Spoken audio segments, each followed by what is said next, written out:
হচ্ছে খিচুড়ি বানাবো। তোমরা আগের দিন ভীষণ ভালোবাসা দিয়েছো ওরসের ভিডিওটায়। তো ওরসের খিচুড়ি কীভাবে বানাচ্ছি তোমরা দেখতে থাকো। সবার প্রথমে তেল দিয়েছি, তার মধ্যে দিলাম হচ্ছে জিরে আর পেঁয়াজ।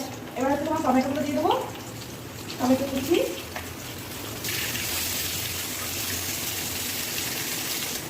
আর লঙ্কা কুচি করে নিচ্ছি। আর এটা হচ্ছে নিচ্ছি মুগ ডাল, এটা দিয়ে বানাবো খিচুড়িটা।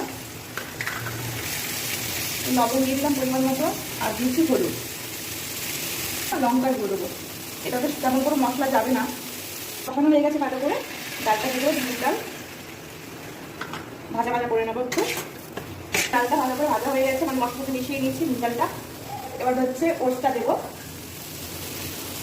তোমরা কিন্তু অবশ্যই ট্রাই করো বাড়িতে। বন্ধুরা এবার জলটা দিয়ে দিচ্ছি। যারা ওটস এমনিভাবে পছন্দ করে না খেতে, তারা এভাবে খিচুড়ি বানিয়ে খেতে পারে। দেখো বন্ধুরা থালায় বেড়ে নিয়েছি, কতটা সুন্দর হয়েছে।